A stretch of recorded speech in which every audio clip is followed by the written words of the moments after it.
Morning came to the apartment in Cedar Park at 5:30, announced by the cough that had become Zara's alarm clock for the past 3 days. Elijah woke before the sound fully registered that particular parent instinct that sensed distress before it arrived. The digital clock on the nightstand glowed in accusatory red numbers that marked time running out in more ways than one. Her bedroom door stood slightly ajar, the nightlight casting a yellow glow across carpet that had seen better decades. Zara lay curled beneath her favorite blanket, the purple one with stars that Naomi had bought at Target the week before the accident. 4 years hadn't dulled the edge of that particular knife, how small memories could cut deeper than big ones. The thermometer read 101.2, down from last night's 102, but still too high for comfort. Her forehead felt warm under his palm skin, carrying that fever flush that made her look younger than 7, more fragile than he wanted to admit. "Daddy." Her voice came out, scratchy, eyes opening to find him already there. "Hey, baby girl. How's the throat?" "Hurts." She coughed again, the sound rattling in her small chest. "But not as bad as yesterday." He helped her sit up, propped pillows behind her back, retrieved the medicine from the bathroom cabinet, where he'd organized everything by expiration date, because control over small things felt like control over something. The liquid acetaminophen went down with minimal complaint, chased by water from the cup with the bendy straw she insisted made everything taste better. His phone waited on the kitchen counter, next to bills he'd been avoiding. The banking app loaded with the speed of judgment, 847.23 is available. Rent due in 10 days, $1.450. Electric bill past due, 127. Groceries for the week, approximately 60 if he shopped carefully, and Zara didn't ask for anything extra. The math didn't work. Hadn't worked for months. The interview today needed to change that, or the math would solve itself in ways that kept him awake at night. Naomi's photograph, watched from the refrigerator, held by a magnet shaped like Texas. She smiled from a 4th of July barbecue 3 months before the drunk driver turned a Wednesday afternoon into the dividing line between before and after. The accident report had used words like instantaneous and no suffering, as if speed of death equaled mercy. Zara had been 3 old enough to remember mommy existed, young enough to forget the details Elijah would carry forever. "Daddy, are we going to lose our house?" Zara stood in the kitchen doorway, blanket wrapped around her shoulders, like a cape that had lost its power to protect. The question hit harder than it should have. 7-year-olds weren't supposed to worry about rent, weren't supposed to understand that houses could be lost, the same way jobs disappeared and savings evaporated, and fathers failed at keeping promises. "No, baby, Daddy's interview today will fix everything." The lie tasted like copper, like blood from a bitten tongue. He'd been telling versions of it for 7 months since Nexus Tech Solutions was acquired, and the new owners decided San Francisco made better business sense than Austin. They'd offered relocation packages, generous ones, but moving Zara away from her school, from Eleanor next door, from the only stability she'd known since losing her mother, felt like another kind of accident waiting to happen. Eleanor Whitmore arrived at 7:15 with the punctuality of someone whose teaching career had trained her to value every minute. 68 years old, silver hair pulled into a practical bun cardigan, despite the Texas heat already building outside. She'd lost her husband 2 years ago and found purpose in the apartment next door, in a little girl who needed grandmothering and a single father who needed grace. "Elijah, you look exhausted." Her assessment came with a hug that smelled like lavender and oatmeal cookies the grandmother Zara would never have otherwise. "Interview at Apex Dynamics, senior cloud architect position. Perfect fit for my background. They'll see your worth, I'm certain of it." The conviction in her voice made him want to believe, even though 15 previous interviews had taught him that certainty was a luxury he couldn't afford. Zara emerged from her room holding construction paper folded in half edges, decorated with marker drawings of stars and hearts, and a building that reached toward the top of the page. The card opened to reveal careful 7-year-old handwriting, "Good luck, Daddy," above a stick figure in a blue suit standing in front of a skyscraper. "You're going to get the job because you're the smartest daddy in the universe." The universe. Not the city, not Texas. The entire cosmos couldn't contain her faith in him, and he was about to put on a 12-year-old suit and drive to another company that would smile politely and send rejection via email 48 hours later. "I love it, baby. I'm going to keep it with me the whole time." Promise, promise. The Honda Accord had a 189,000 miles and a check engine light that had been on so long it felt like part of the dashboard. The air conditioning worked intermittently, cycling between Arctic and broken in ways the mechanic said would cost $800 to fix. Everything cost 800 or close enough to make his savings account a countdown to zero. The drive to downtown Austin took 40 minutes through morning traffic that moved with the confidence of people who had jobs waiting for them, places they belonged, paychecks that arrived with the reliability of sunrise. Elijah had been one of them once. 9 years at Nexus Tech Solutions, senior cloud architect with a focus on distributed systems and infrastructure security. Led a team of 12 engineers, saved the company $2.8 million through architecture redesign that reduced server costs while improving performance. None of it had been enough. Not for the 15 companies that had interviewed him since August and decided he wasn't worth the risk. Interview number 3 had been Datacorp in September, a tech firm in Round Rock that needed someone with his exact skill set. The conference room had held 3 people, a CTO who'd studied his resume with genuine interest, a project manager who'd asked intelligent questions about his architecture approach at Nexus Tech, and an HR representative who'd taken notes that seemed positive until the conversation turned personal. So these personal commitments keeping you in Austin? I'm a single father. My daughter is 7. I want stability for her. The CTO's interest had cooled like coffee left on a desk. The project manager's questions had become perfunctory.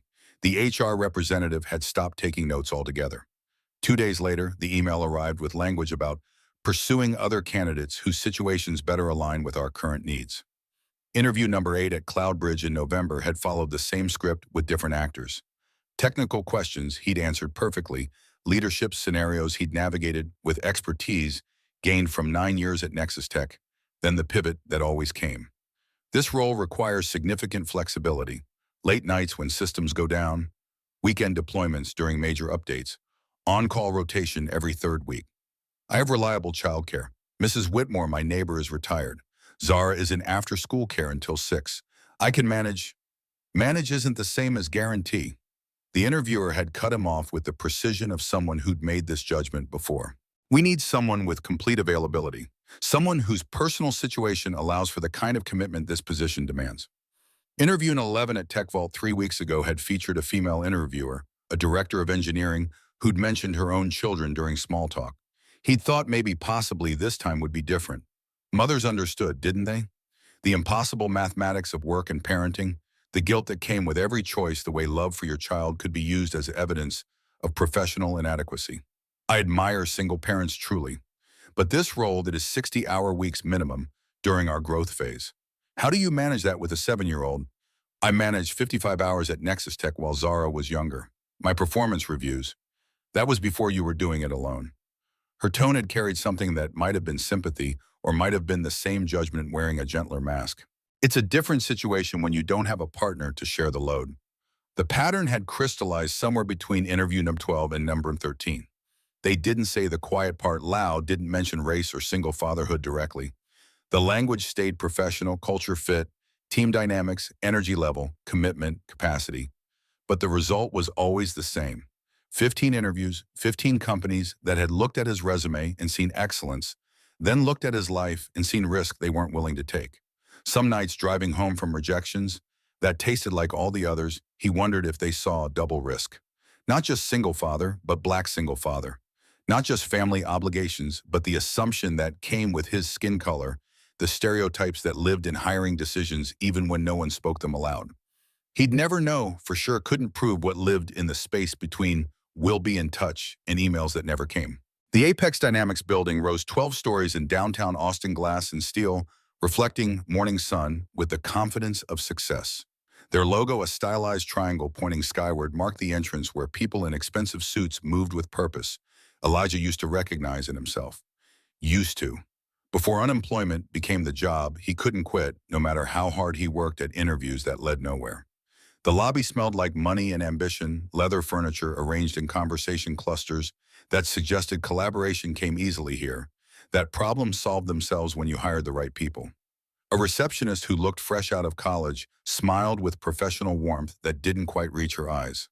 Elijah Brennan, 9 o'clock interview. Have a seat, Mr. Brennan. Someone will be with you shortly. Shortly became 20 minutes, enough time to review his resume for the 16th time to find the same qualifications that should have mattered more than they apparently did. References that used words like exceptional and top 5% talent and would rehire immediately. None of it had been enough. Not at Data Corp or CloudBridge or Tech Vault or the 12 others that had looked at him and seen something they didn't want. Mr. Brennan, a woman in a charcoal suit approached her handshake firm and brief.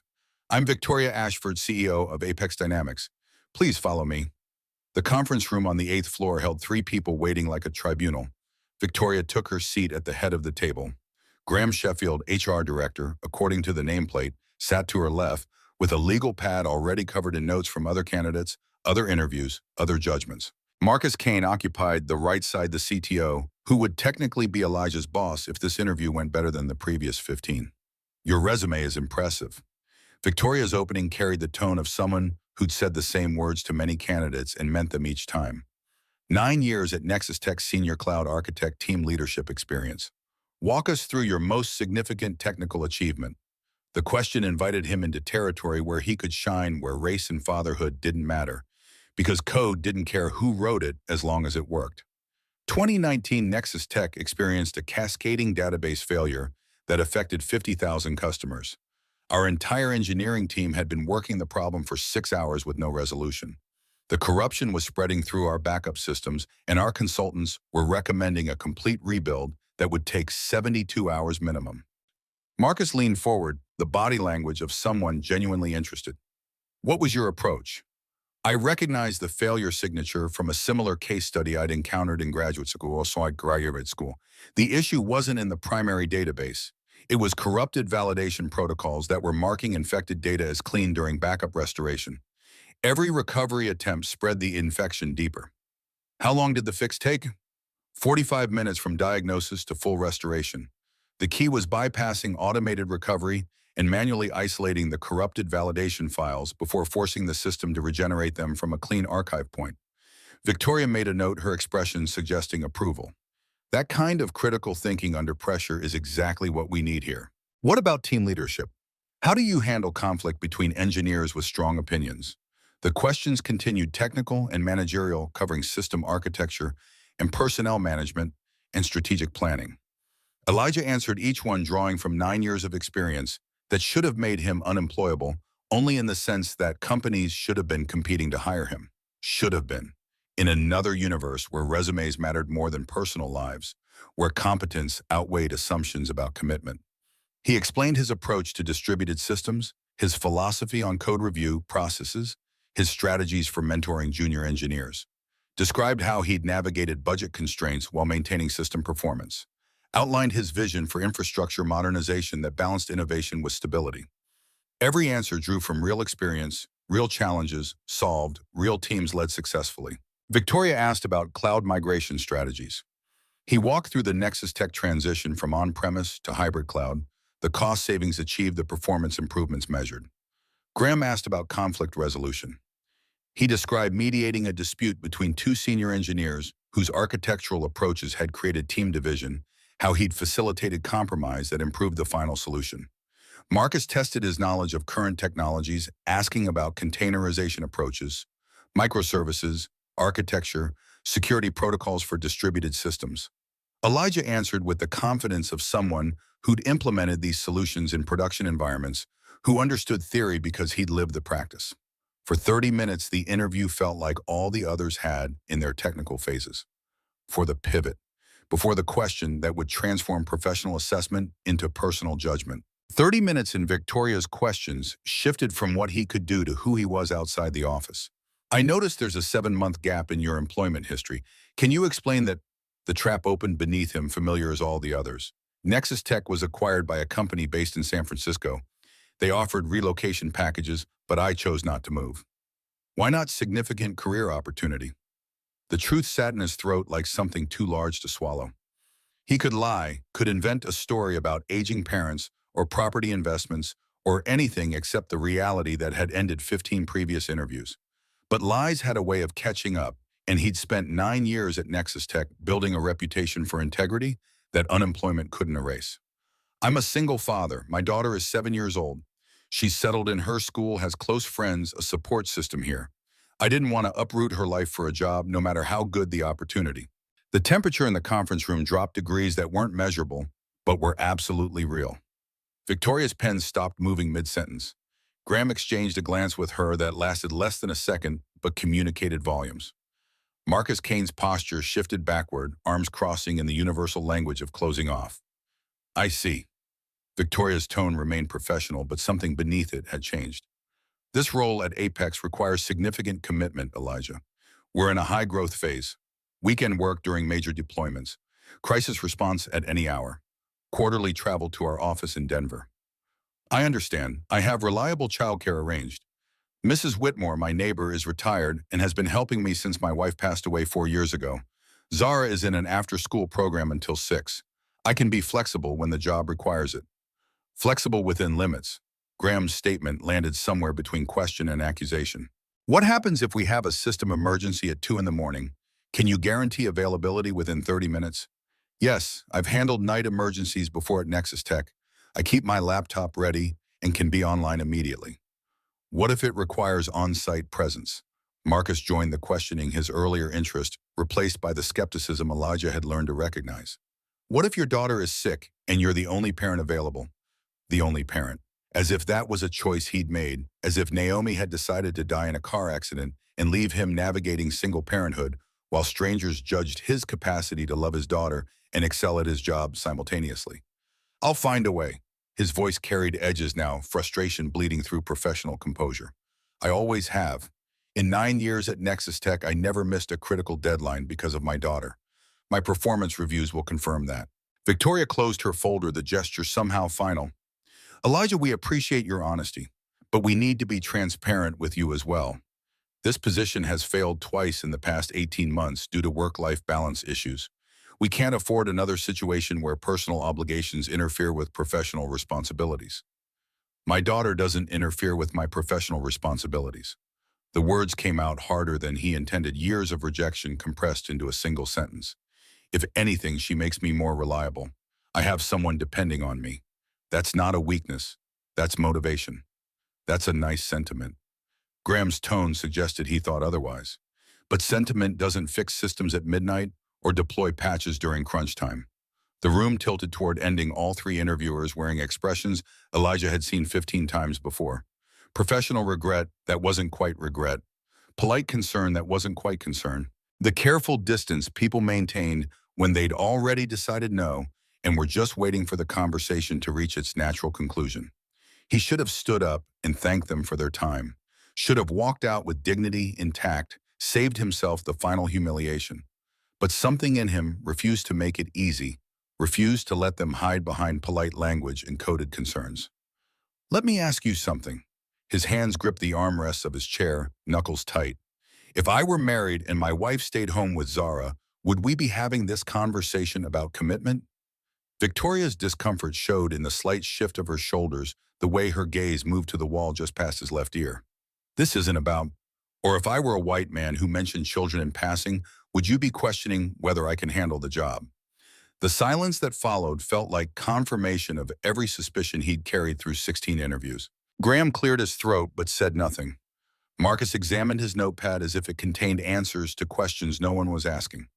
Victoria maintained her CEO composure, but her fingers drummed once against the table, betraying something underneath. Mr. Brennan, Graham's voice carried the firmness of someone redirecting a conversation that had gone off script. I think we should save it. Elijah stood his chair, rolling backward with more force than necessary. I know how this ends. 16 interviews, same questions, same doubts, same rejection, wrapped in language about culture, fit, and commitment levels and whatever else lets you sleep at night, while qualified candidates get dismissed for having families. He gathered his folder, the one containing references and performance reviews and proof of excellence that apparently didn't matter when weighed against the liability of loving his daughter. We'll be in touch. Victoria's words followed him to the door, automatic as a recorded message. Elijah didn't turn around, didn't acknowledge the lie they both knew she was telling. The hallway stretched ahead, fluorescent lights reflecting off polished floors that had seen hundreds of candidates walk this same path. How many of them had been told no for reasons that had nothing to do with their ability to do the job? The elevator descended through floors of people working jobs they'd been deemed suitable for people whose personal lives apparently aligned better with corporate needs. His reflection in the polished metal doors showed a man in a 12-year-old suit carrying a folder full of credentials that hadn't been enough 16 times running. 1048. The interview had lasted 92 minutes, which meant he'd failed more slowly than usual. Small victories in a war he was losing. The parking garage smelled like exhaust and defeat, concrete pillars casting shadows across his Accord parked in Visitor Section C. The engine started with its familiar rattle-check engine light, glowing its perpetual warning. Zara's card sat on the passenger seat where he'd placed it for luck that apparently didn't exist. You're going to get the job because you're the smartest daddy in the universe. The universe had a cruel sense of humor. His phone buzzed as he put the car in reverse. Text from Eleanor. Zara's fever is down to 99.8. She says to tell you she loves you and knows you're going to be amazing. Another buzz. Email notification. The preview showed enough. Thank you for your interest in the position at Tech Vault. After careful consideration, 17 rejections. He didn't need to open the email to know the rest didn't need to read polite language about pursuing other candidates whose qualifications better match their needs. Interview number 14 from last week had finally gotten around to saying no, as if waiting somehow softened the blow. The parking garage exit required a ticket he didn't have because visitor parking was free for the first 2 hours, and he'd only wasted 92 minutes of Apex Dynamics' precious time.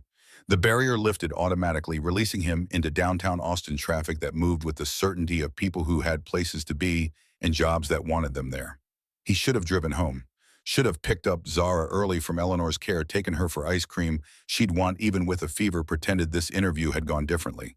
Should have started planning for interview number 18, number 19, to number 20, however many it took until either someone said yes or his savings hit zero and the planning became moot.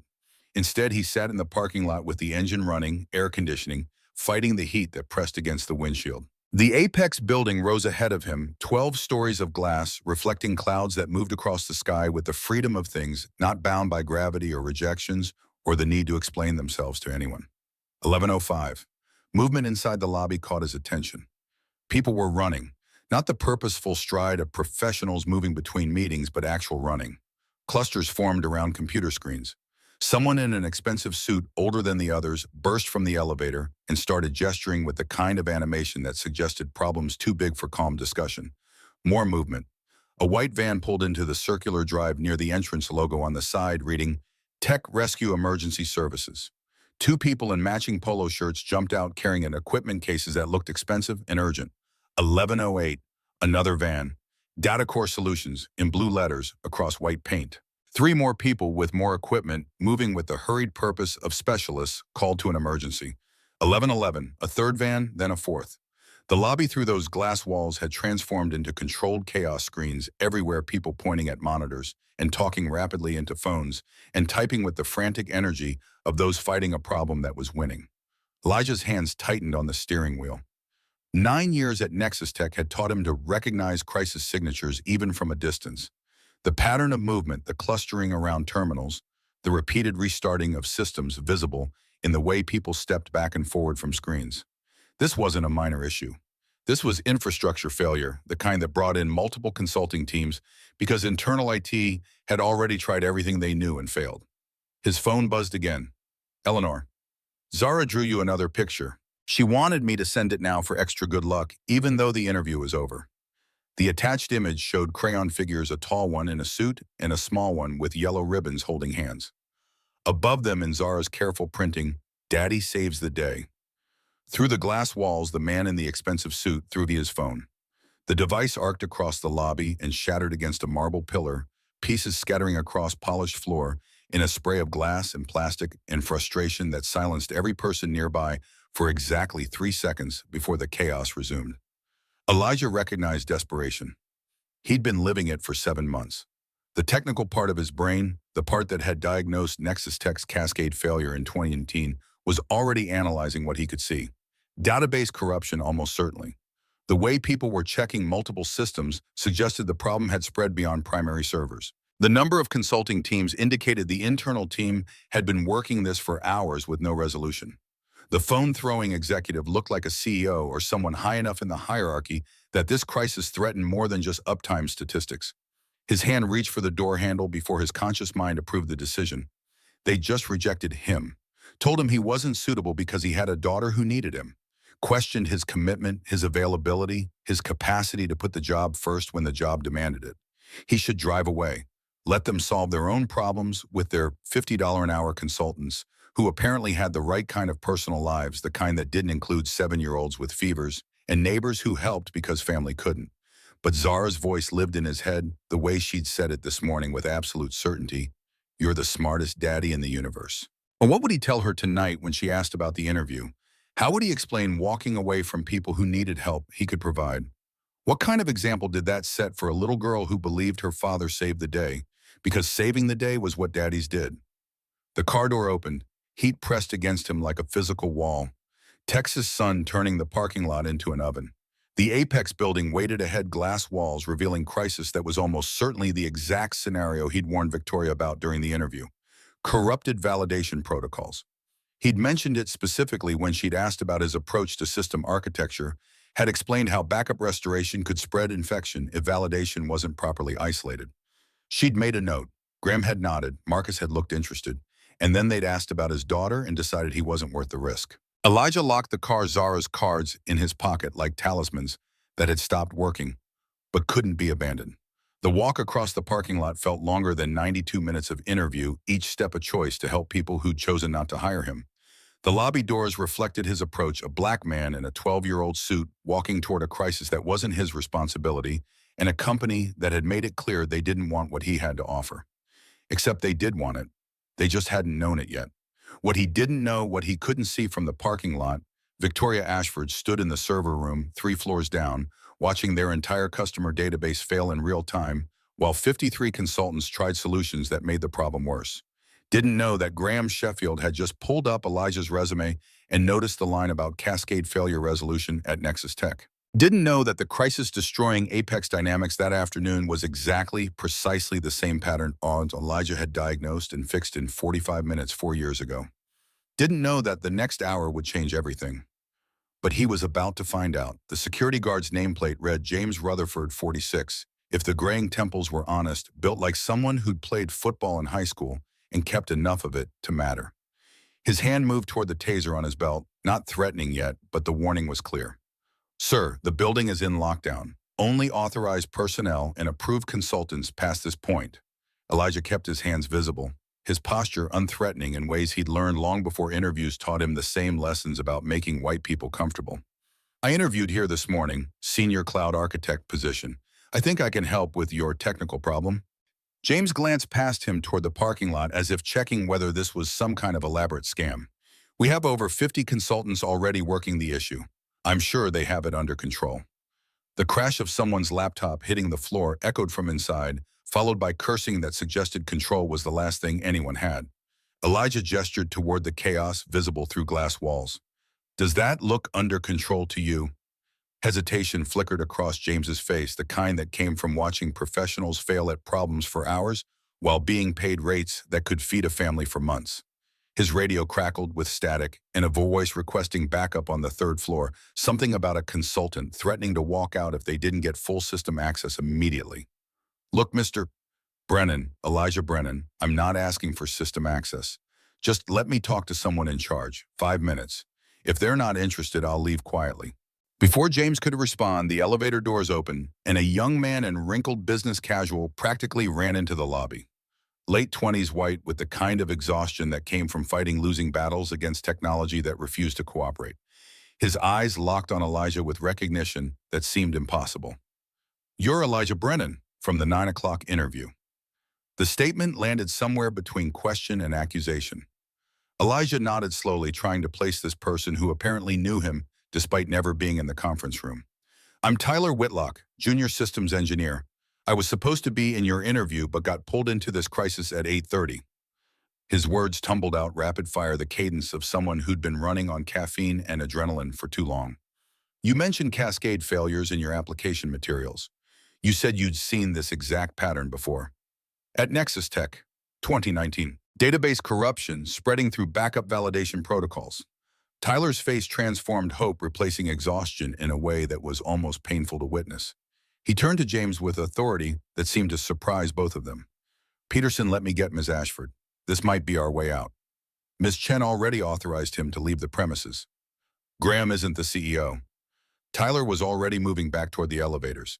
"Give me 3 minutes." The 3 minutes stretched into 5, then 7. Elijah stood in the lobby watching consultants swarm between floors, recognizing the signatures of failure in their body language. The older ones carried resignation, having seen enough disasters to know when the solution wasn't coming easily. The younger ones moved with frantic energy that would burn out by nightfall, trying the same fixes with minor variations and expecting different results. Through one of the conference room windows, he could see whiteboards covered in network diagrams and error codes. Someone had written corrupted validation files in red marker with 3 question marks like prayers that might get answered if the punctuation was emphatic enough. They were close to the answer, closer than they probably realized, but close didn't fix databases or restore customer records or save companies from failures that made headlines. His phone buzzed. Eleanor, Zara's asking if you got the job yet. What should I tell her? The question sat in his chest like a stone. He could tell her the truth that 17 companies had looked at him and decided he wasn't worth the risk. Could explain that being a good father apparently made him a bad employment prospect, that loving his daughter too visibly marked him as unreliable in ways that 9 years of excellence couldn't overcome. Could prepare her for the conversation they'd need to have soon about losing the apartment, moving somewhere cheaper, maybe leaving Austin entirely to find work in cities where his resume mattered more than his family situation. Or he could tell her to wait. Just wait. Because something was happening here that felt like the universe offering one more chance, and he'd learned from Naomi that chances didn't come with guarantees or instructions or any promise beyond the opportunity to trip him. Tell her daddy is helping some people who need him.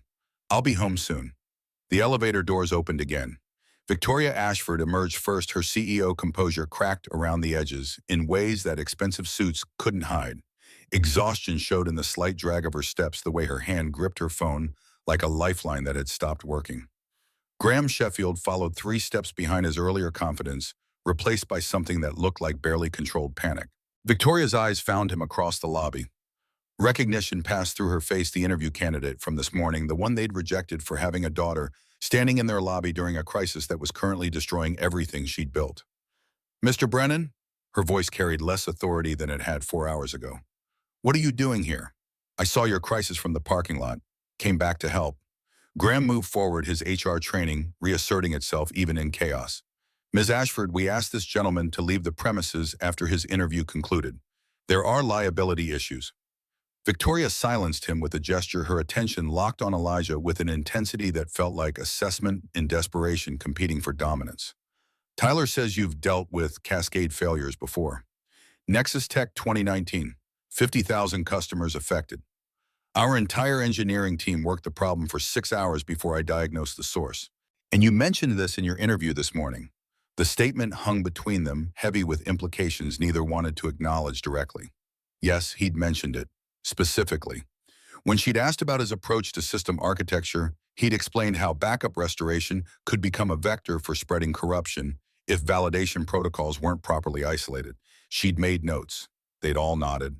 Then they'd asked about his daughter and decided his technical expertise wasn't worth the complication of his personal life. I did. You asked about my biggest achievement. I told you about the validation protocol fix. Something shifted in Victoria's expression. Recognition settling into the kind of regret that came too late to matter. And we rejected you 2 hours later. 90 minutes. But who's counting? The lobby had gone quiet around them, consultants and employees watching this exchange with the interest of people who sensed the narrative shifting in ways they didn't fully understand. Marcus Kane emerged from a stairwell, his CTO title, insufficient armor against problems he couldn't solve. He stopped when he saw Elijah's confusion replacing the skepticism that had filled the interview. Brennan, what's he doing here? Victoria turned to face her CTO, and something in her posture suggested she was done taking advice from people who'd gotten them into this mess. Mr. Kane, how many hours have our consultants been working this problem? Since 7 this morning? Almost 5 hours now. And how much closer are we to resolution? Marcus's jaw tightened. We're making progress. The issue is complex. We're hemorrhaging customer data. Our investor presentation is in 90 minutes. If we can't demonstrate system stability, we lose $50 million in funding and probably the company. Her words came out flat exhaustion, stripping away corporate speak. So, I'll ask again, how much closer are we to fixing this? The silence that followed was answer enough. Victoria turned back to Elijah. You have 45 minutes. If you cause additional damage to our systems, I will have you arrested and sued for every dollar of loss we incur. If you fix this, She paused, the next words clearly costing something. If you fix this, we'll discuss what comes next. I'm not doing this for a job. The truth came out before calculation could soften it. I'm doing it because people are suffering, and I can help. Tyler practically vibrated with nervous energy. I'll get him set up at a diagnostic terminal. Full access. Supervised at every step. Victoria's CEO voice reasserted itself. Mr. Kane, you monitor personally. Any sign this is making things worse, you shut him down immediately. The server room, 3 floors down, smelled like ozone and desperation. Climate control, fighting a losing battle against equipment, running at temperatures that would cause failures on top of failures if they didn't get this resolved soon. Screens everywhere showed the same story. Critical systems offline backup restoration, failing error messages, cascading through logs faster than anyone could read them. Dr. Raymond Fisher stood near the primary terminal, 61 years old, according to the consultant badge hanging from his neck. Expensive suit, suggesting he charged rates that matched his apparent seniority. His expression when Tyler brought Elijah in mixed skepticism was something that looked like territorial defensiveness. Victoria's bringing in walk-ins now. We have a methodology here. Your methodology has been failing for 5 hours. Tyler's voice carried an edge Elijah suspected was new stress peeling away whatever deference junior engineers normally showed senior consultants. This is Elijah Brennan. He's solved this exact problem before. At a company no one's heard of. Fisher dismissed the claim with a gesture toward his team of 6 consultants clustered around various terminals. We're executing comprehensive diagnostics across all primary and secondary systems. The issue is complex, requiring sophisticated analysis. Elijah moved to the diagnostic station Tyler had cleared for him, his hands already reaching for the keyboard before conscious thought approved. 9 years at Nexus Tech had built muscle memory for crisis response, the kind that bypassed doubt and politics and went straight to pattern recognition. Tyler, pull up your system architecture map from the past 48 hours. The screen filled with network diagrams showing data flow between servers, backup systems, validation protocols. Elijah's eyes tracked pathways, looking for the signature he'd seen, before the specific pattern that announced corruption spreading through verification rather than origin. Now show me backup validation logs starting at midnight yesterday. Tyler's fingers flew across his own keyboard, summoning logs that scrolled past too quickly for normal reading. But Elijah wasn't reading normally. He was scanning for anomalies, for timestamps that didn't match expected patterns, for completion codes that suggested process interruption masked as success. There, 3:47 a.m. Validation check initiated, completion logged at 3:47 and 42 seconds. The entire process had taken 42 seconds when it should have required at least 12 minutes for a database this size. That's incomplete. His finger touched the screen marking the entry. Your validation protocol tried to run its scheduled integrity check, hit an error, and logged itself as complete to avoid triggering cascade warnings. But the validation files themselves weren't properly updated. Marcus Kane had moved closer, his skepticism at war with professional interest. You're basing that conclusion on one log entry. Tyler, show me when the primary database first showed corruption indicators. More typing, more logs. 7:18 this morning. Elijah did the math in his head, the kind that came automatically after years of debugging systems where minutes mattered. 3.5 hours after the failed validation. The corruption existed before 7 a.m. Your monitoring didn't catch it because your validation system said everything was clean. Fisher stepped forward, his consultant authority threatened by someone outside his team reaching conclusions his people hadn't. This is speculation. We need comprehensive analysis before. Show me all backup restoration attempts since 8 a.m. Tyler hesitated, glancing at Marcus for approval. The CTO nodded once, his expression unreadable. The logs appeared, 9 restoration attempts between 8:15 and 11:30. All failed, all with identical error codes. It all spreading corruption deeper into the backup architecture, exactly the way Elijah had warned Victoria about in the interview she'd conducted 4 hours before rejecting him. You're using corrupted validation files to verify your backups. He turned to face Fisher directly, keeping his voice level despite the vindication burning in his chest. Every restoration attempt treats infected data as clean because your validation protocols say it's clean. The system trusts its own verification, so each fix makes the problem worse. Fisher's face reddened. That's a theory. You can't possibly know. I know because I've seen this exact signature before. At Nexus Tech 2019, we lost 6 hours trying complex solutions before I realized the validation system itself was compromised. He turned back to the screen, fingers already moving through directory structures. Tyler, I need access to your core validation files. Read only for now. Tyler looked at Marcus again. The CTO's jaw worked, pride wrestling with desperation. Grant him access, but I'm watching every command. The directory structure appeared layers of folders containing the protocols that governed how Apex's systems verified data integrity. Elijah navigated deeper, following pathways that led to the heart of their backup architecture. Systems Security 101 taught that validation protocols lived in isolated directories protected from the corruption they were designed to detect. But isolation was only as good as the implementation, and somewhere in this structure was the breach that had let infection spread to the watchers themselves. Third sublevel nested inside backup management utilities. 3 files each showing modified timestamps that predated the corruption by weeks. But the file sizes were wrong, subtly wrong in ways that suggested alteration disguised as normal data. There, his cursor hovered over the first file. Your validation protocols. They're corrupted and marked as clean by the very system they're supposed to verify. Marcus leaned in, squinting at the screen. The system says those files are healthy. The system is lying to itself. That's the whole problem. Elijah's voice carried the patience of someone who'd explained this before, who understood that technical truth fought uphill battles against institutional inertia. When validation is compromised, everything downstream becomes suspect. Your consultants are treating symptoms while the disease spreads unchecked. Fisher moved to another terminal, calling up his own analysis. Even if you're correct, deleting core validation files would crash the entire backup system. We'd lose fail-safe protection. You've already lost it. The protection is giving you false confidence while corruption spreads. Elijah stood facing the consultants and Tyler and Marcus with the calm that came from knowing exactly what needed to happen next. I need to bypass your automated recovery protocols and run manual restoration. The system will be completely offline for 3 to 4 minutes. No monitoring, no automated processes, no safety nets. The room temperature seemed to drop. Marcus shook his head slowly. Absolutely not. Full shutdown means every customer-facing service goes dark. If something goes wrong, then you've lost 4 minutes of consultant time trying solutions that haven't worked for 5 hours. Elijah kept his voice measured, professional, the tone he'd perfected during 9 years of convincing skeptical executives to trust technical judgment over institutional fear. But if I'm right, you're operational in 6 minutes. Full data restoration, customer records intact. And if you're wrong, Graham Sheffield had appeared in the doorway, his HR director present, somehow making the technical crisis feel like a personnel problem.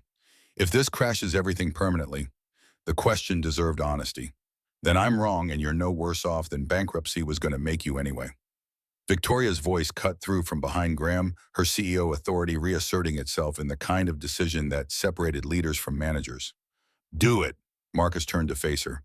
Victoria, as CTO, this is my call. And as CEO who's about to lose $50 million in funding and everything we've built, it's mine. She moved into the server room, exhaustion and determination written in equal measure across her face. Mr. Brennan, proceed. The cursor blinked on Elijah's screen, waiting for commands that would either save or destroy a company that had rejected him that morning. His hands hovered over the keyboard, muscle memory ready to execute procedures he'd performed once before under similar pressure. But this time the stakes included his own credibility, his own judgment, his own decision to walk back into a building that had decided he wasn't worth their time. Zara's card pressed against his chest through his shirt pocket, construction paper carrying her absolute faith that he was the smartest daddy in the universe. That faith deserved protection, deserved a father who didn't walk away from people in crisis just because they'd walked away from him first. His finger started moving. First command, terminate all automated backup processes. The system threw warnings, red text scrolling across black background, announcing that critical fail-safes were being disabled.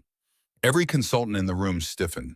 Fisher actually reached toward Elijah's shoulder as if to physically stop him, but Marcus raised a hand, holding everyone in suspended animation, while a man they'd rejected that morning took control of their entire infrastructure. Second command, isolate corrupted validation directories. More warnings, these even more urgent, the system recognizing that its own verification protocols were being quarantined like hostile code. Tyler made a small sound that might have been fear or hope, impossible to distinguish. Third command, force full system shutdown. The screens went black. All of them. Simultaneously. Every monitor in the server room displaying nothing but darkness that felt like void, like the absence of everything they'd been fighting to save. Somewhere above them, in offices and conference rooms and customer service centers, every computer terminal would be showing the same emptiness. The entire company offline. Dark. Dead. Jesus Christ.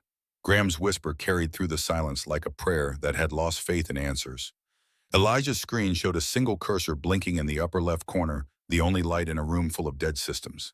His fingers continued typing commands into darkness, executing procedures from memory, because there was no help documentation for moments like this, no manual for fixing what you couldn't see.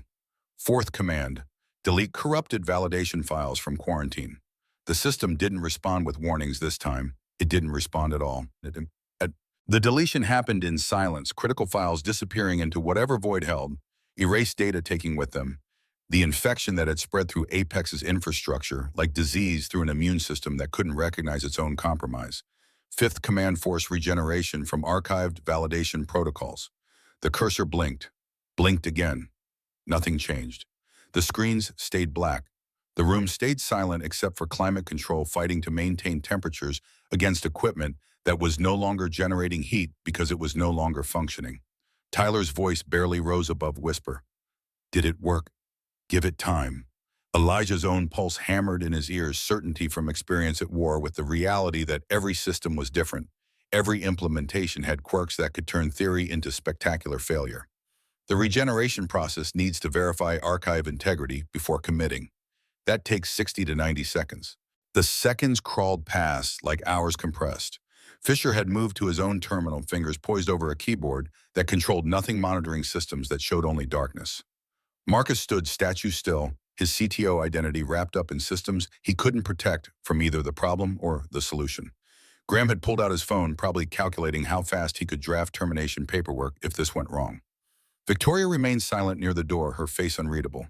She'd made the call, trusted a man she'd rejected hours earlier, put her company's survival in the hands of someone she'd deemed unsuitable for employment because he had a 7-year-old daughter who needed him. 70 seconds. The cursor blinked, unchanged. Equipment stayed dark. The void held. 80 seconds. Still nothing. Tyler's breathing had gone shallow, the kind that came before panic or a breakthrough, impossible to predict which. 90 seconds. Elijah's screen flickered. Once. So briefly it might have been imagination or wishful thinking, or the first sign of catastrophic failure spreading through hardware that couldn't recover from commands issued by someone who'd overestimated his expertise. Then light. A progress bar materialized, green against black, showing percentages that climbed with the speed of continental drift. 0%. John, 11. It's regenerating. Tyler's voice cracked on the words. The validation protocols are rebuilding from archive. The bar climbed. 17%. 23. 31. Around the room, other screens began flickering to life systems, waking from forced shutdown in stages that suggested cascade recovery rather than cascade failure. 45%. 52. Fisher had moved to stand beside Elijah's terminal, his consultant skepticism replaced by something that looked like professional respect fighting against territorial resentment. 68%. The bar slowed, stalled, held position for 5 seconds that felt like 5 hours. Tyler made that sound again, the one between fear and hope that had no name in any language. Did it freeze? Graham's question carried the weight of his company's survival compressed into 3 syllables. No. Elijah kept his voice steady, his eyes locked on the screen. It's verifying integrity of the regenerated protocols, making sure the archive wasn't also compromised. This is normal. Normal for values of normal that included betting everything on a process most people would never witness, trusting that code written by engineers he'd never met would perform exactly as designed under conditions they'd probably never tested. 72%. Movement resumed, the bar advancing with renewed confidence. 78, 84. 91, 97%. The other screens around the room had fully illuminated now, showing system status checks and restoration progress bars and error logs scrolling past as the infrastructure diagnosed itself, found its wounds, and began healing. 100%. The progress bar disappeared. Text replaced it, rapid-fire announcements of services coming online, databases mounting validation protocols, initializing with clean integrity checks that showed no corruption, no infection, no trace of the disease that had threatened to destroy everything. Tyler let out a sound that was half laugh, half sob. Customer databases back. Transaction history restored. All integrity checks passing green. Fisher ran his own diagnostic from his terminal, his fingers moving with the automatic precision of someone who needed to verify rather than trust. Data consistency at 100%. No corruption detected in any sector. He looked up, and something in his expression suggested the words cost him professionally. It worked. You actually fixed it. The server room erupted. Consultants who'd been fighting this problem for 5 hours started talking at once, voices overlapping with relief and professional analysis, and the particular joy that came from watching impossible problems become solved through approaches they hadn't considered. Tyler actually hugged his keyboard forehead pressed against plastic like prayer answered by code. Victoria remained motionless near the door, her face cycling through emotions too fast to track. Relief certainly, gratitude probably. But underneath those something that looked like recognition of cost of judgment, rendered too quickly on a morning that felt like it had happened years ago instead of hours. Marcus extended his hand, the gesture formal and somehow final. That was exceptional work, Mr. Brennan. Elijah stood from the terminal, legs unsteady from adrenaline crash, and shook the offered hand. Just pattern recognition. I've seen this before. You mentioned that in your interview. Victoria's voice carried weight beyond the words. Specifically, when I asked about your approach to system architecture, you warned us about this exact scenario. The room had gone quiet again. The celebration paused as people sensed a different kind of tension taking hold. Elijah met her gaze, directly finding the courage that came from having nothing left to lose, and a daughter who believed in him waiting at home. I did warn you, and 90 minutes later, you rejected me for having a daughter. The statement landed like a stone in still water ripples, spreading through consultants and employees who suddenly understood they were witnessing something beyond technical crisis resolution. Graham started to speak, fell silent. Fisher found something fascinating about his own shoes. Tyler looked between Elijah and Victoria with the expression of someone watching a conversation that would define more than just this moment. We were wrong. Victoria's acknowledgement came without deflection or excuse, her CEO composure giving way to something more human. I was wrong. We made a hiring decision based on assumptions instead of evidence. Based on the assumption that being a single black father meant I couldn't handle the job. He kept his voice level, stripping away the anger that wanted to rise, leaving only truth that hurt more cleanly than rage. You saw my family's situation and decided it made me unreliable, uncommitted, risky, despite 9 years of evidence proving otherwise. Graham moved forward, his HR training reasserting itself too late. Mr. Brennan, we made an employment decision based on various factors. Graham, Victoria silenced him without looking away from Elijah. Stop. He's right. We rejected one of the best candidates we'd ever seen because he has a 7-year-old daughter and no wife to make that acceptable to our outdated thinking. The admission hung in the air, witnessed by too many people for corporate amnesia to erase it later. Elijah felt something in his chest loosen slightly. Vindication, mixing with exhaustion, mixing with the awareness that being right didn't pay rent or put food on tables or give Zara the stability she deserved. I should go. He moved toward the door, past Victoria, past the consultants who'd watched him solve in 45 minutes what they couldn't fix in 5 hours. My daughter's waiting to hear how my day went. Wait. Victoria's hand almost touched his arm, stopped just short. Please, we need to talk about what happens next. What happens next is I pick up my daughter from my neighbor who's been watching her for free while I interview at companies that keep deciding I'm not good enough. The words came out harder than intended, months of rejection compressed into a single sentence. 17 rejections. This morning makes 18 if you're keeping count. I don't want it to be 18. Her voice carried something beyond professional interest, something that sounded like genuine regret. Mr. Brennan, Elijah, you just saved my company. Name your salary. The offer should have felt like victory. Should have erased the morning's humiliation, the months of searching, the nights lying awake doing math that never worked, no matter how many times he recalculated. But standing in a server room surrounded by people who'd watched him prove his worth only after their other options failed, felt less like winning and more like being the last choice who happened to be the right one. I didn't come back for a job. The truth felt important, necessary in ways he couldn't fully articulate.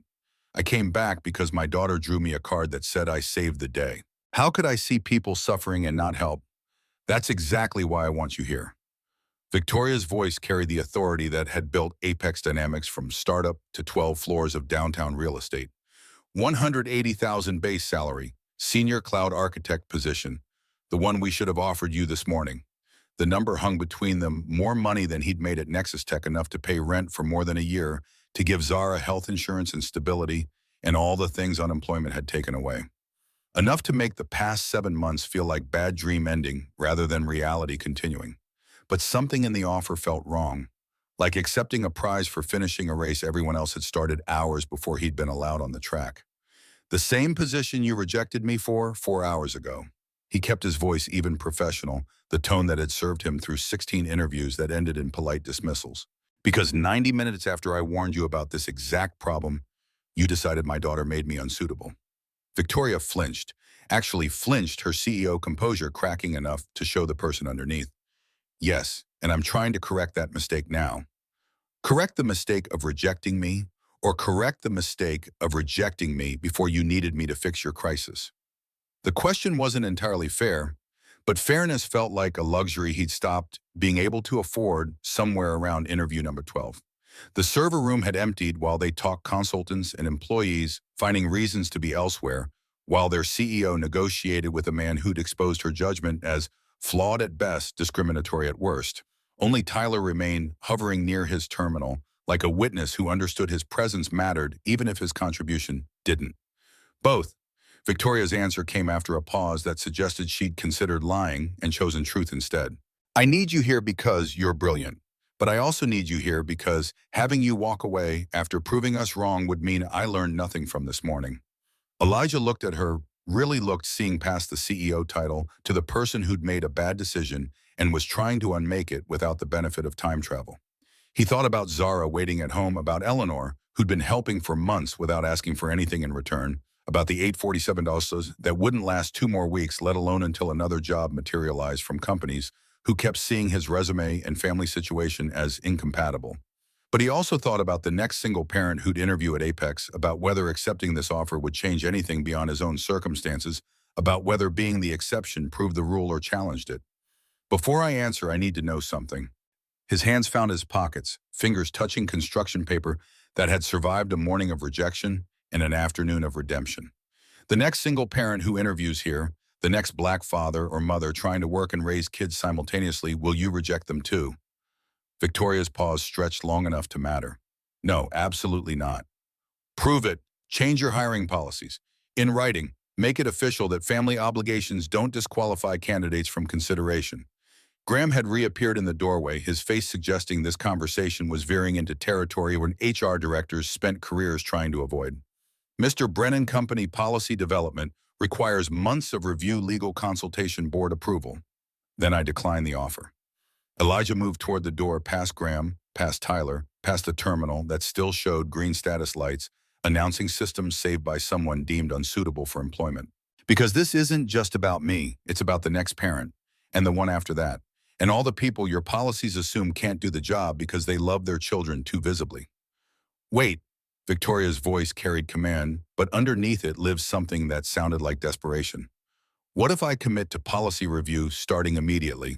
Full assessment of our hiring practices, implementation of family-friendly policies, written protection against discrimination based on parental status. How immediately?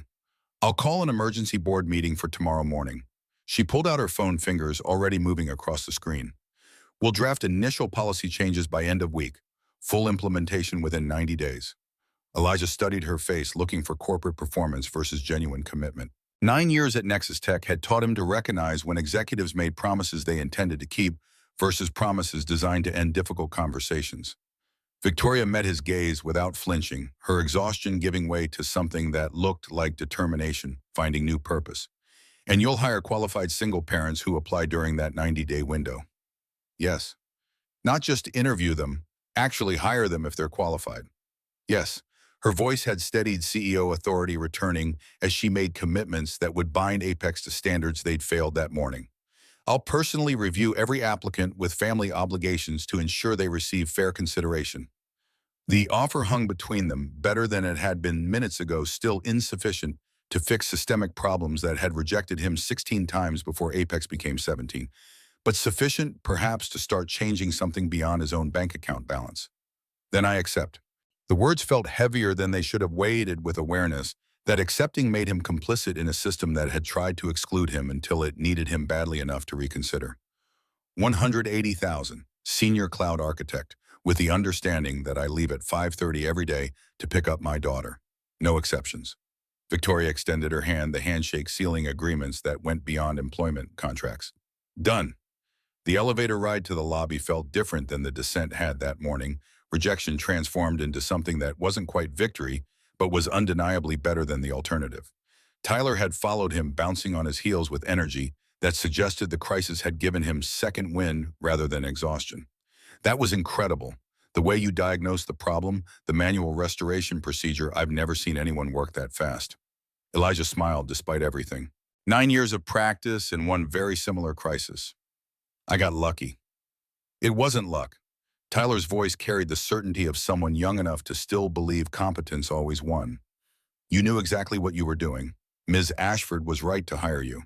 The lobby had returned to something approximating normal consultants packing equipment with the satisfied efficiency of people whose work was done, employees returning to desks where computers showed data instead of error messages. Through the glass walls, the parking lot held his accord, still waiting where he'd left it, a tired car containing a daughter's drawings and faith that her father would somehow eventually find a way through. But before he could reach the exit, the elevator across the lobby opened, and three people emerged, their suits suggesting wealth and their bearing suggesting power. Victoria straightened immediately, her exhaustion masked by professional greeting that transformed her into the CEO who'd built Apex from nothing into something worth $50 million of investor attention.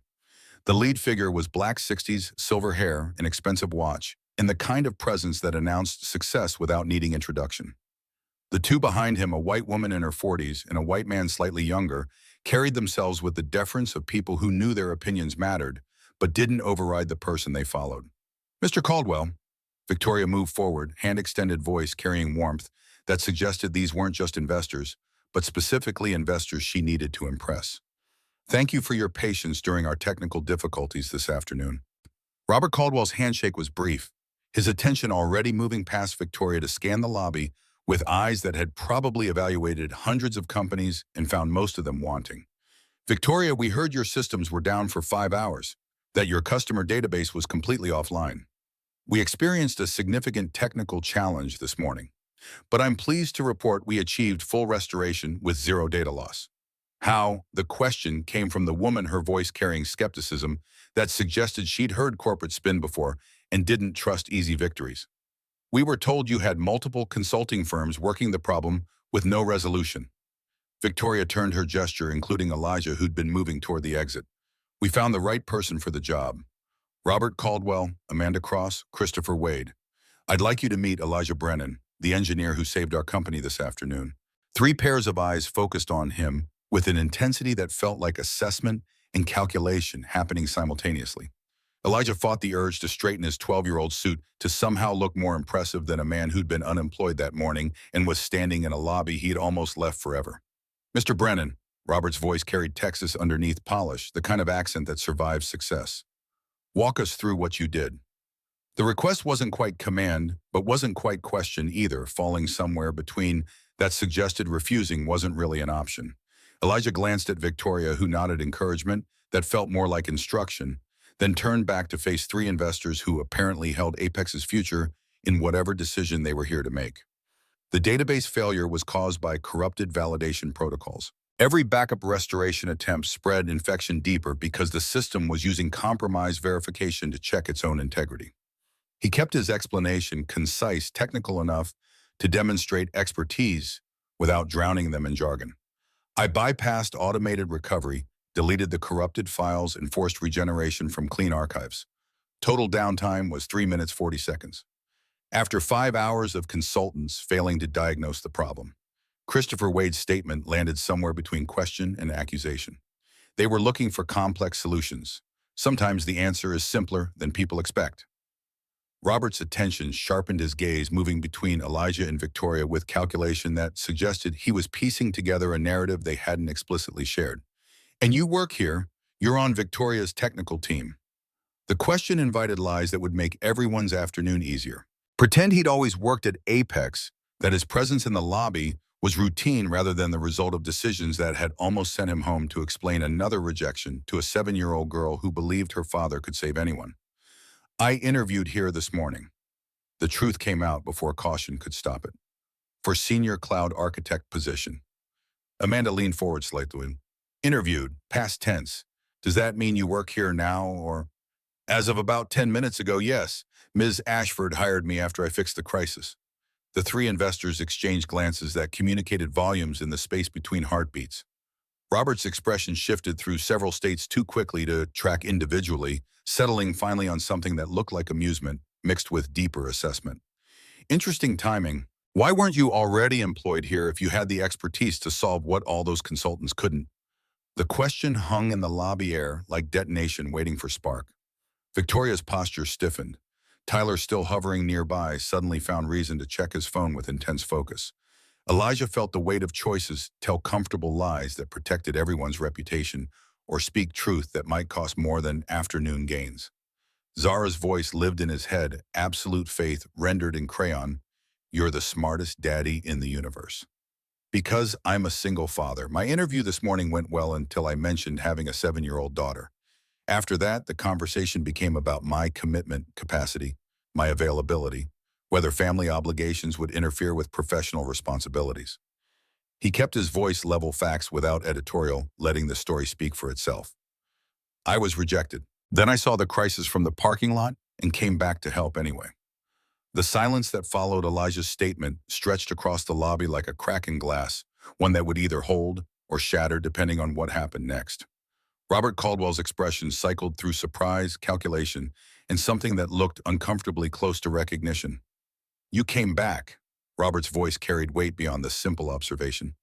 After being rejected, you saw they needed help and returned anyway. My daughter believes I save people. I couldn't drive away and then look her in the eye tonight. Amanda Cross pulled out a tablet, her fingers moving across the screen with the precision of someone gathering data to support conclusions already forming. Victoria, is this accurate? You rejected Mr. Brennan this morning, then hired him this afternoon after he solved your crisis.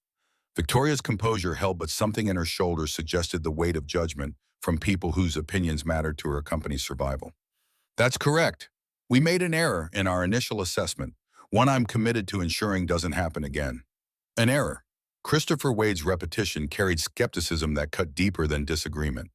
You rejected someone capable of solving in 45 minutes what 50 consultants couldn't fix in 5 hours. That's not error, that's systemic failure. Robert raised a hand, silencing his partners without looking at them, his attention locked on Elijah with an intensity that felt like being weighed against standards invisible, but absolutely present. Mr. Brennan, why did you really come back? The truth, not the version that makes you look noble. The question deserved honesty that might cost him the job he'd just accepted minutes ago. Elijah thought about Zara's card in his pocket, about Eleanor waiting for news about the 17 companies that had looked at him, and decided he wasn't worth the complexity his life represented. Because walking away would have meant they were right about me. That being a single father made me someone who chose personal comfort over professional responsibility. His voice steadied as truth found its footing. I came back to prove to myself that I'm better than their assumptions, and maybe to prove it to them, too. Robert's face shifted, something softening around the eyes that suggested personal recognition beyond professional assessment. He turned to Victoria with expression that had moved past calculation into something more human. Victoria, we need to talk. Conference room. Now. The conference room on the 10th floor overlooked Austin from windows that framed the city like a painting of success. Robert settled into his chair with the ease of someone who'd sat in hundreds of conference rooms and knew his presence changed the power dynamics regardless of whose building hosted the meeting. Victoria, how much of our investment was contingent on demonstrating system stability? Her jaw tightened fractionally. The entire deal. You needed proof we could scale safely. And this morning's crisis would have killed that proof. Not a question, a statement delivered with the precision of someone who'd built wealth by recognizing when companies were one problem away from collapse. Yes. Amanda leaned forward, her tablet showing graphs and projections. Without resolution, you'd have lost the Series C funding, which means no Denver expansion, probably layoffs within 90 days. Marcus spoke for the first time since they'd entered. We had consultants working around the clock. The problem was extraordinarily complex. The problem was solvable by one person in 45 minutes. Christopher's interruption carried sharp edges. One person your HR department rejected that morning for having a daughter. Robert turned to Elijah, his expression shifting from investor to something more personal. Elijah, I'm going to tell you something I don't usually share in business contexts. I'm a single father too. My wife died in 2008, car accident, drunk driver. I had two sons, 8 and 6. The revelation landed like recognition of kinship Elijah hadn't expected to find. Robert continued, his voice carrying weight of old grief worn smooth by years. Losing Angela taught me that everything I'd prioritized was backwards. My boys needed their father more than my company needed my ego. So I restructured. Flexible hours. Home by 6 every night for dinner. And you know what happened? Amanda answered for him.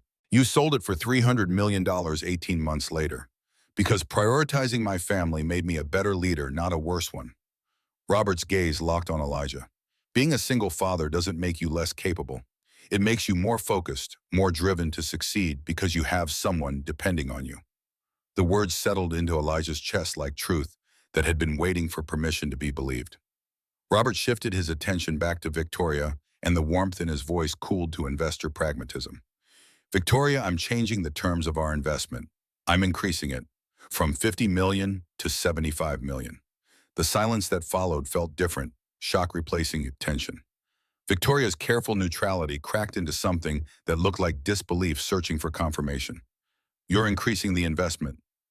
On one condition, Elijah Brennan becomes Chief Technology Officer, and you implement comprehensive family-first policies across the entire company within 90 days. Marcus stood abruptly, his chair rolling backward. Christopher was already typing, probably calculating valuations. Amanda started to speak, stopped, recalibrated. Robert, that's highly unusual. Mr. Brennan was just hired as senior architect. Judgment, I watched him demonstrate this afternoon. Technical expertise that saved this company when everyone else failed. Integrity that brought him back to help people who'd rejected him. Robert's voice carried authority of someone who'd made enough successful bets to trust his own assessment. Those are exactly the qualities I want in a CTO. Elijah felt numbers and titles cascading through his mind too quickly to process. CTO, Chief Technology Officer. I interviewed for a $95,000 position this morning. $240,000 base salary, full equity package, seat on the executive board. Robert delivered the numbers like they were inevitable. Marcus becomes COO. Operations management is where your strengths actually lie. Elijah's technical judgment saved this company. I invest based on who solves problems. Marcus's face cycled through emotions before settling on resignation. Victoria had recovered her composure CEO instincts, recognizing opportunity even wrapped in challenging conditions. Robert implementing family-first policies across the company within 90 days, that's ambitious. That's non-negotiable. How many other qualified candidates have you turned away for similar reasons? I'm betting $75 million that changing that assumption will make Apex more successful. His gaze swept the room. Elijah writes the new policies. You implement them, and everyone benefits. Elijah's hands gripped the armrests. The offer should have felt like pure victory, but something in it felt too large too fast. I don't have executive leadership experience. You have 9 years of technical excellence and judgment under pressure. Executive experience is learnable. Integrity and competence aren't. Robert's tone was gentle but firm. I've built 4 companies. I know which qualities matter more. But underneath the offer lived a question that needed answering.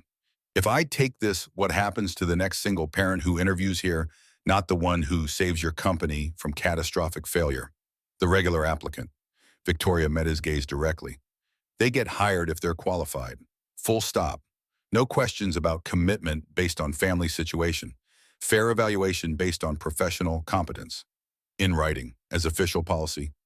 Yes, you'll draft it as CTO. I'll implement it as CEO. Robert's investment funds the infrastructure to support it.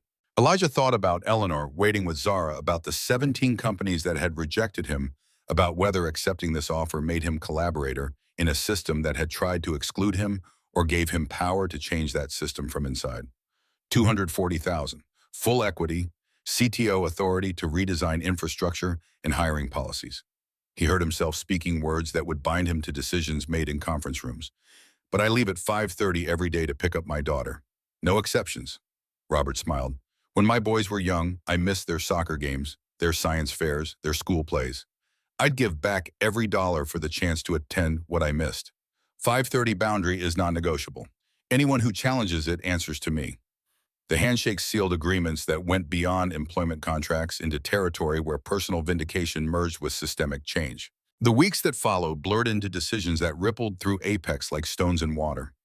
Week 1 brought Elijah's first executive meeting, 20 people watching him with curiosity, the black single father who'd been rejected and hired in the same afternoon, now sitting at the table where strategy got made.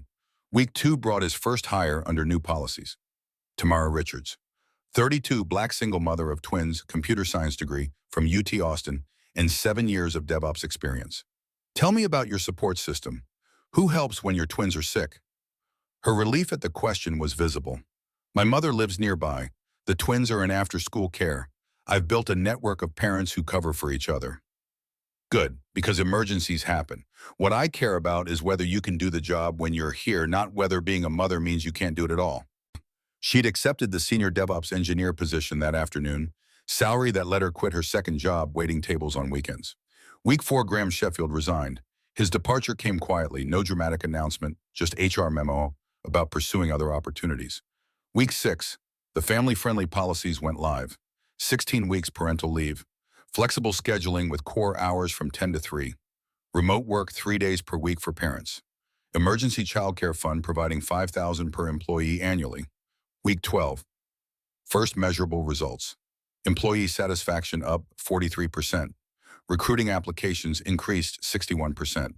3 senior engineers who'd been interviewing elsewhere withdrew their applications, citing policy changes as reason for staying.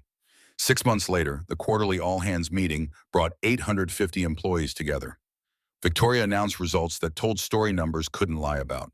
Retention up 38%, productivity up 27%, revenue growth exceeding projections by 19%. Elijah stood at the back during the presentation, watching employees who knew the policies existed because of changes he'd driven.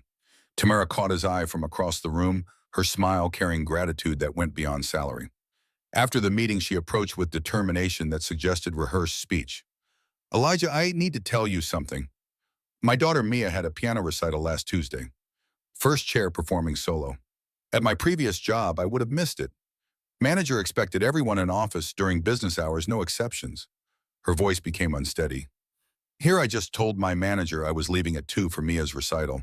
He said congratulations and asked me to bring pictures. No guilt, no lying, no choosing between being good mother and good engineer. The gratitude in her eyes made something in Elijah's chest tighten. You deserve that. You always deserved that. Maybe, but I didn't get it until you made them see that parents aren't liabilities. She touched his arm briefly. You're changing lives for parents who'll interview here next year, 5 years from now. Thank you. November arrived 8 months after the afternoon that had changed everything. The email from National Tech Leadership Conference outlined opportunity to speak to 5,000 technology leaders about innovation and workplace culture, specifically requesting focus on family-friendly policies and their impact on company performance. Elijah read it twice, certain he'd misunderstood.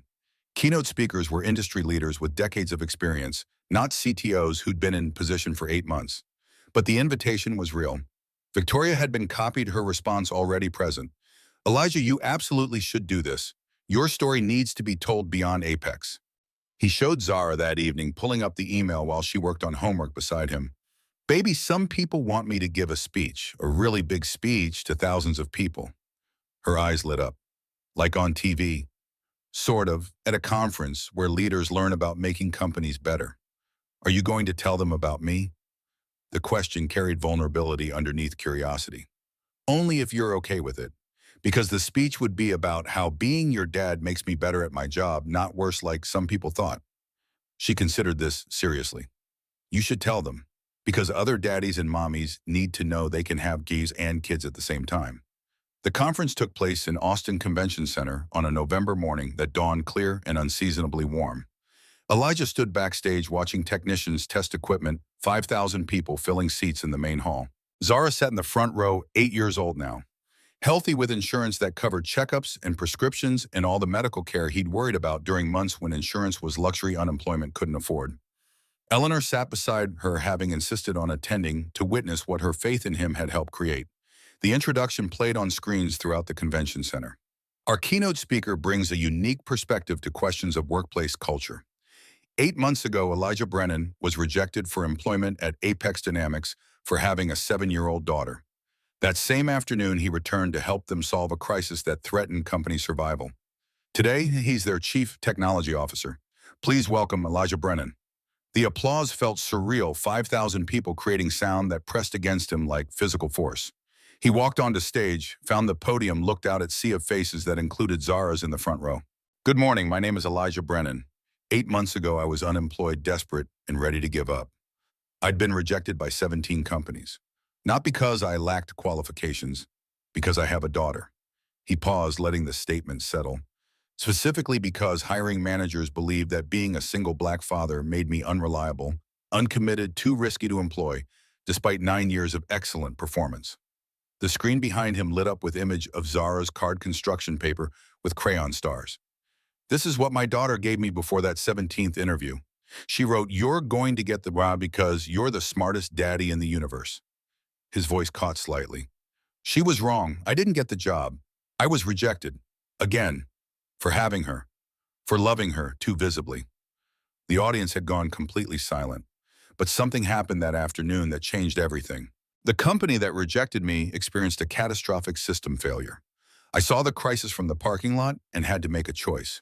Drive away or go back and help people who just told me I wasn't good enough. He looked at Zara, found her watching him with intensity that suggested she understood more than her 8 years should allow. I went back because my daughter had drawn me another picture that afternoon. One that said, "Daddy saves the day." How could I see people suffering and not help? The next slide showed technical details the 45 minutes that had saved company consultants couldn't fix in 5 hours. I fixed their crisis. They offered me a job, the same position they'd rejected me for that morning. And I almost said no. Murmurs rippled through the audience. I almost said no because accepting would have made me exception that proved the rule. One success story that let them continue rejecting the next single parent. His voice steadied. So I gave them a choice. Change your hiring policies.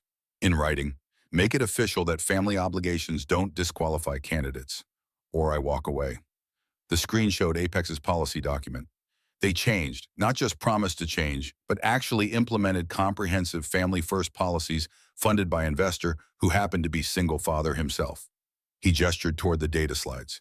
8 months later, the results speak for themselves. Retention up 38%. Productivity up 27%. Revenue growth exceeding projections. Employee satisfaction up 71%. Recruiting applications increased 61%. Movement in the front row. Zara stood, uncertainty in her posture, then Eleanor whispered something, and she walked toward the stage steps. Elijah's prepared remarks evaporated as his daughter climbed onto the stage, small figure in yellow dress with yellow ribbons standing beside him in front of 5,000 people. "Daddy, can I say something?" The microphone picked up her voice, carrying it through the convention center. He knelt down to her level, bringing the microphone between them. "What do you want to say, baby?" She looked out at the audience at 5,000 strangers. "I want to tell everyone that my daddy is the best daddy in the universe. Not because he got an important job, because even when people were mean to him, he helped them anyway." The silence that followed felt sacred. Zara turned back to Elijah, her voice quieter but still amplified. "You told me that being the bigger person means helping people who don't deserve it. That's what daddies do."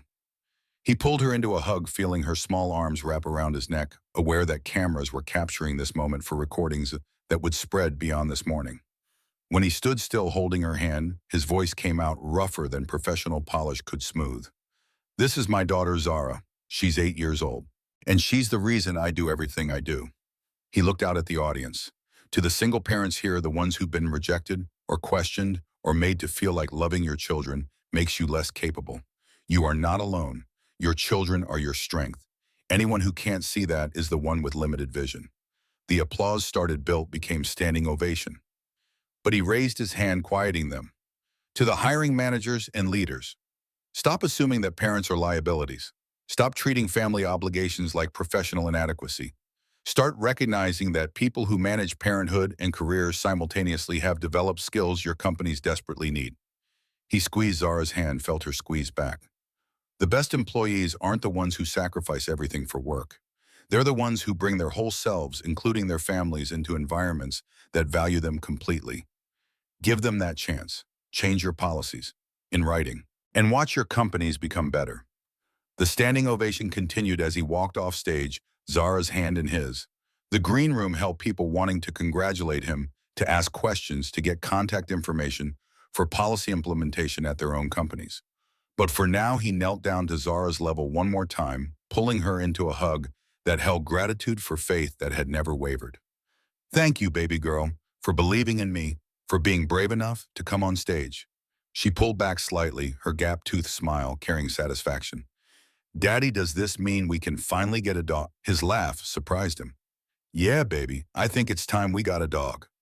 March again, 1 year to the day since the afternoon that had changed everything. Elijah stood in his CTO office on the 12th floor, watching sunset paint Austin in colors that made the city look like promise kept. The framed photograph on his desk showed Zara at 8 years old, almost 9 yellow ribbons still present, though the gap-toothed smile was beginning to fill in with permanent teeth. Beside it, the construction paper drawing from interview 17, carefully preserved behind glass. You're going to get because you're the smartest daddy in the universe. The company had grown. 47 single parents now employed where 5 had been when he'd started. The policies he'd drafted had become industry model. Robert's investment had funded Denver expansion, creating 200 new jobs. 7 other companies had adopted similar policies directly crediting Apex's success. His phone showed email from Victoria's subject line 1 year later. The message was brief. Elijah, 1 year ago today, I made one of the worst decisions of my career by rejecting you. That same day, you saved my company and taught me that excellence comes in forms I'd been trained not to recognize. Thank you for giving us the chance to learn, Victoria. He read it twice, finding forgiveness he hadn't realized he'd been withholding. His response was equally brief. Victoria, we all make mistakes. What matters is what we build afterward. Apex has become model because you were willing to change. That takes courage, Elijah. The apartment they'd almost lost had been replaced 6 months ago with a house. Small 3 bedrooms in a neighborhood where Zara could walk to school. The rescued dog, Lucky, had joined their family. The mortgage was manageable on CTO salary that had grown as company success justified raises and equity that had value beyond paper promises. But more than financial security, the year had brought validation that his worth wasn't diminished by loving his daughter, that parental obligations made him better at work instead of worse. That night, after Zara had fallen asleep with Lucky curled at the foot of her bed, his phone buzzed one last time. Text from her sent from her room. Love you, Daddy. You really did save the day. He smiled, typing response that carried gratitude for faith that had carried them both. Love you too, baby girl. We saved it together. The construction paper card sat in its frame on his desk, Zara's faith preserved in crayon and childish certainty. She'd been right, not because he was actually the smartest, but because her belief had given him strength to keep trying when trying felt impossible, to walk back into buildings that had rejected him, to demand better not just for himself, but for everyone who'd come after. That was what being the best daddy meant. Not being perfect, but being present. Not never failing, but never stopping. Not having all the answers, but refusing to let rejection write the final chapter. Outside, the city continued its endless motion, dreams and disappointments, cycling through lives that intersected and diverged in patterns too complex to predict. But in this moment, Elijah Brennan was exactly where he belonged, CTO of a company that valued him completely. Father to a daughter who'd never doubted him. Living proof that sometimes the universe gives you exactly what you need, exactly when you need it, even if it takes 17 rejections to recognize the path that leads home.